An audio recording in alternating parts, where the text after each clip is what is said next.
to silence truth. And we don't want to be political correct. And for us to have Rob here, we're trying to promote that space where South Africans are not going to hold truth, but are going to be honest and frank. And for me, I know a number of people who have been questioning, why, Xolani, are you bringing Rob? Because Rob is someone who we are not supposed to be associated with. Is someone who gives more voice to the white community, and is someone who is like Trump in the South African context. And the others were thinking that maybe Rob is yielding towards forming his own political party. And so they thought that I'm campaigning, or I'm starting to campaign for Rob. But I can assure you, he is not going to start any political party. I'm saying it here. When he leaves the room, I don't know, but I'm just saying it here, that he's not going to start any political party here. But once he leaves the room, I'm no longer responsible. And why I brought Rob? I brought Rob for two reasons. The first, as I said, we have to engage about the future of our country in a very honest manner. Honest, and we need to be brutal. And the two is to demystify the creation around Rob persona, that he is someone who is a racist, is an elitist, is no longer having confidence about the future of this country, and is having ambitions to be the president of this country in future. And so we will hear from the horse's mouth. It's for the first time for Rob to engage the public in this manner. And he will tell us the truth. And he's going to speak about 20 minutes. And then from there, it's going to be questions and answers. And there are a person here who is also recently being labeled as a sellout. And his name, you know, his name is Prince Marshall. Prince, can you stand up?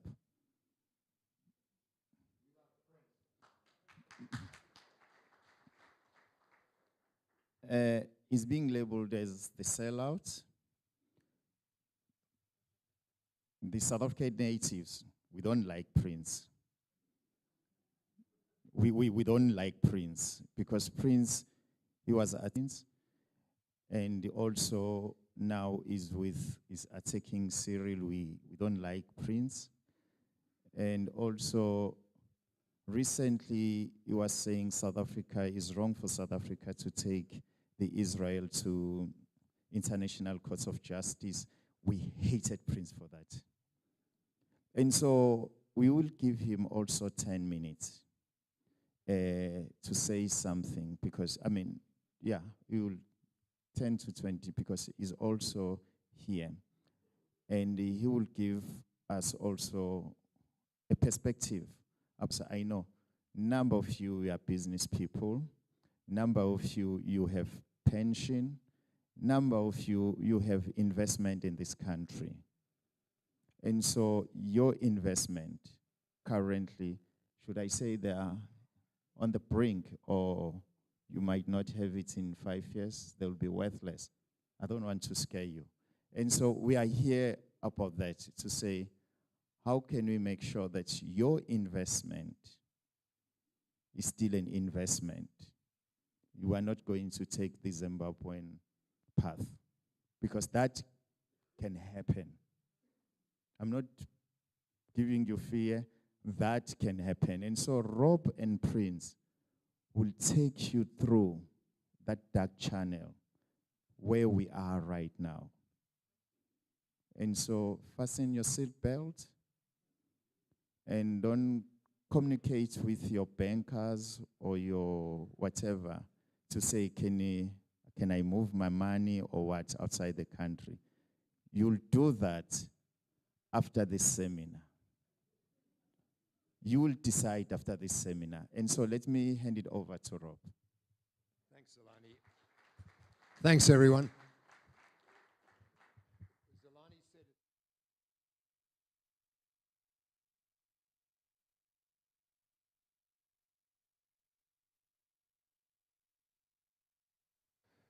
Now, okay, it's working now. So hi, everyone. Thanks for being here, and thank you, Xolani, for arranging this. And hi, Mark, who's married to my cousin, and various people I know. I didn't ask for this job of being a capitalist activist. It happened by accident. And I was at Michael House last night, my old school, speaking to the boys. And I said to them, you can ask me any question you want. And I stood up and spoke. And the first thing I said to them was, a week ago, a boy I went to Michael House with that I haven't seen in 40-something years was reconnected with me. He was in the same house, same school, same house, same year, but he was wicketkeeper for the first team, fly half for rugby, and he and I didn't like each other. And the only fight I ever had behind the gym was with him. I won't mention his name, but it's Henry Mansell. The only fight I had behind the gym was with him, and he knocked me out, okay? So I didn't remember him fondly, but we reconnected in November, and it was like old friends together. And we're putting a business together that hopefully will be the most profitable business in South Africa in its first year. And I said to the boys at Michael House last night, I said, this partner of mine, whose name I won't mention, Henry, said to me, Rob, this thing could throw off 300 to 500 million rand profit in its first year. What are you going to do with the money? And I said, I don't know. I didn't even think about it.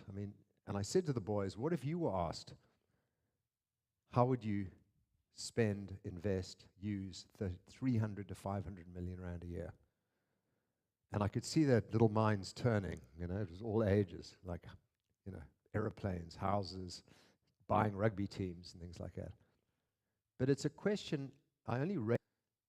If it does happen, what do you really do with that sort of money? You give most of it away. You do. You actually give it to causes that make a difference. And I've written about charity. And even though charity makes you feel better, there's a physiological benefit to giving money away and helping people. In South Africa, it doesn't solve the root cause of the problem.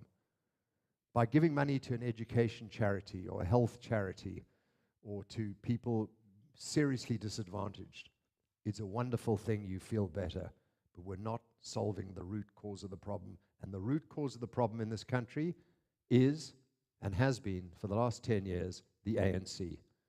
The ANC, we know, is a racist, socialist, kleptocratic, ineptocratic, useless, ideological organization.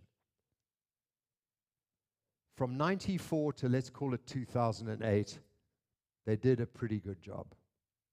But from Zuma through Ramaphosa to today, they have de-industrialized and destroyed our country, and we are on the brink of financial collapse. We've hit the Laffer curve on tax returns, and last night at midnight, the DA scored a resounding victory against the ANC and all these, let me not swear, dippy little parties that teamed up with them to try and impose a VAT hike. Gonagwana, step back. It's not going to happen. For those of you who missed the news, at midnight last night, the DA won.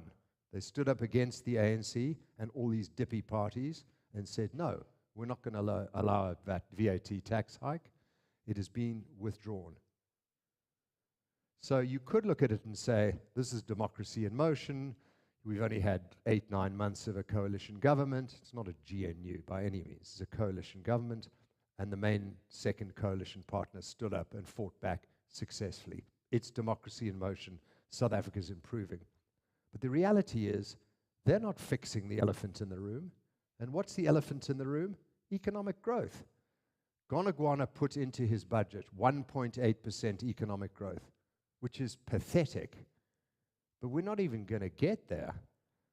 If you strip away all the other costs, the tariff impacts, falling out of AGOA, and all the other elements that we know are going to happen, we're at best at 1%, and we were at 0.6% last year. Population growth is somewhere between 1.5 and 2%. If our economic growth is lower than our population growth, we are all getting poorer. And we have all got poorer over the last 10 years as a result of the ANC. 3.5 years ago, I made a fateful speech. I went to my class, I've only been there twice since I left in 1978. And the last time I went up there was on my way to a business news conference in the Drakensberg. And I was public speaking. I was invited to make a "Is South Africa investable?" speech. And walking up, Andrew Jarvie and Warren Wheatley separately said, "Rob, give it a rev." And we just had the